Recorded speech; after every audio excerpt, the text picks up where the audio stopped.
ठाकुर रुद्र प्रताप सिंह एक समृद्ध और शक्तिशाली जमींदार थे, जिनकी हवेली गांव में सबसे भव्य और विशाल थी। उनके पास संपत्ति और धन की कोई कमी नहीं थी। उनके अधीनस्थ गांव और गांव के लोग उनसे डरते थे, लेकिन उनका सम्मान भी करते थे। उनकी पत्नी राधिका से उनका गहरा प्रेम था और उनकी खुशी राधिका के बिना अधूरी थी। रुद्र प्रताप सिंह के सबसे करीबी दोस्त शिवनाथ ने उनके साथ विश्वासघात किया। शिवनाथ ने राधिका के साथ मिलकर रुद्र प्रताप के खिलाफ साजिश रचनी शुरू कर दी। राधिका, जो कि दिखावे में रुद्र प्रताप से प्रेम करती थी, असल में शिवनाथ के साथ एक गहरे और गुप्त संबंध में थे। दोनों ने मिलकर रुद्र प्रताप की संपत्ति को हड़पने की योजना बनाई। एक दिन हवेली का सबसे पुराना नौकर रमेश राधिका और शिवनाथ को एक ही कमरे से बाहर आते देख लेता है। राधिका के कपड़े और बाल बिखरे हुए थे। वो समझ गया कि उनके बीच क्या हुआ है। ये बात ठाकुर को बता देता है। ठाकुर यह जानकर स्तब्ध रह गए कि उनकी पत्नी और दोस्त ने उनके साथ इतना बड़ा विश्वासघात किया है। उनका दिल टूट गया और वे अंदर ही अंदर पूरी तरह से बिखर गए। उन्होंने तुरंत शिवनाथ और राधिका को हवेली के एक कमरे में बुलाया और उनसे सच्चाई जाननी चाहिए। शिवनाथ और राधिका ने रुद्र प्रताप के सामने अपनी साजिश कबूल कर ली। रुद्र प्रताप का गुस्सा और दुख उनके चेहरे पर साफ झलक रहा था। उन्होंने शिवनाथ को मारने की कोशिश की, लेकिन राधिका ने पीछे से उन पर वार कर दिया। राधिका और शिवनाथ ने मिलकर रुद्र प्रताप की हत्या कर दी और ये सब उनकी एक नौकरानी सविता ने देख लिया। दोनों ने नौकरानी सविता को खरीद लिया और पैसों का लालच देकर ठाकुर के शव को तहखाने में छिपा दिया और तीनों हवेली का धन लूटकर हवेली को वीरान छोड़कर चले गए। पर अभी विश्वासघात का परिणाम बाकी था, जिससे वो तीनों अनजान थे।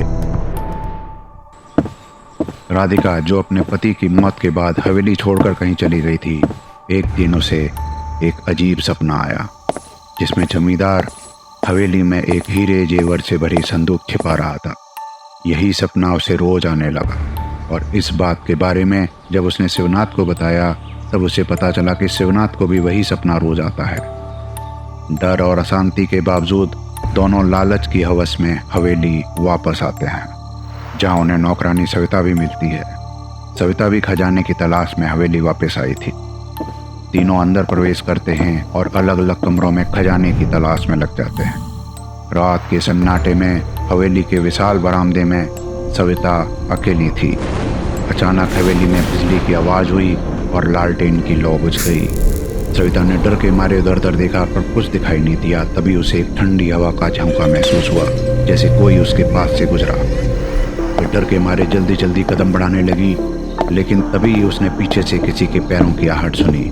उसने मुड़कर देखा, उसे एक धुंधला साया नजर आया। वह साया धीरे धीरे उसकी ओर बढ़ने लगा। सविता की सांसें तेज हो गईं और उसके पैर जमीन पर डर के मारे जम गए। साया बिल्कुल उसके पास आ चुका था। उसने अपनी ठंडी और भयावह हाथों से सविता की गर्दन पकड़ ली। सविता ने चीखने की कोशिश की, लेकिन उसकी आवाज़ बाहर नहीं आ सकी। उसकी आंखें फट गईं और उसका शरीर कांपने लगा। कुछ ही पलों में सविता की नब्ज थम गई। शिवनाथ ने सोचा था वह जमींदार का खजाना लूट के अमीर बन जाएगा। उनको मारने के बाद तो दोनों भाग ही गए थे। वह एक कमरे में गया और दरवाजा अपने आप खुल गया, मानो उसे अंदर आने का निमंत्रण दे रहा हो। अपनी मौत से अनजान शिवनाथ अंदर कदम रखता है। उसने कदम अंदर रखा ही था कि दीवारों पर लगी तस्वीरें अचानक गिरने लगी। चारों ओर घने अंधेरा छा गया। तभी उसे लगा कि उसके पीछे कोई खड़ा है। उसने मुड़कर देखा तो जमींदार का धुंधला साया उसे घूर रहा था। शिवनाथ की सांसें रुक गईं और उसकी टांगें कांपने लगीं। साया अचानक से शिवनाथ की ओर बढ़ा और उसे गर्दन से पकड़ लिया। शिवनाथ ने छुड़ाने की कोशिश की, लेकिन साया की पकड़ बहुत मजबूत थी। साया उसे घसीट कर हवेली के तहखाने में ले गया। शिवनाथ की चीखें पूरे कमरे में गूंज उठीं, लेकिन कोई उसे बचा नहीं पाया। राधिका, रुद्र प्रताप की पत्नी, जिसने उसके साथ विश्वासघात किया था, उसे अपने बेडरूम में जाने की इच्छा हुई। जैसे ही बेडरूम के अंदर कदम रखा, दरवाज़ा अपने आप बंद हो गया। अंदर गुप्त अंधेरा था और राधिका को अपने पति की आवाज़ें सुनाई देने लगी। राधिका, तुमने मुझे धोखा दिया। राधिका ने पीछे मुड़कर देखा तो जमींदार का साया उसके सामने खड़ा था। साया ने उसे घसीटकर हवेली के सबसे ऊंचे मंजिल पर ले गया। वहां पहुंचकर राधिका ने मिन्नतें की, लेकिन साया अडिग रहा। उसने राधिका को मजबूती से पकड़कर खिड़की से नीचे फेंक दिया। राधिका की चीखें हवेली के चारों ओर गूंज उठी और उसके गिरते ही उसकी मौत हो गई। अगली सुबह उसका शव हवेली के सामने पड़ा मिला। उसके चेहरे पर डर और पश्चाताप का भाव था। इन तीनों हत्याओं के बाद गांव के लोग हवेली से दूर रहने लगे। रात के समय हवेली से अजीबों गरीब आवाज़ें सुनाई देती और लोगों का मानना था कि जमींदार की आत्मा अभी भी अपने साथ हुए विश्वासघात को भूल नहीं पाई है।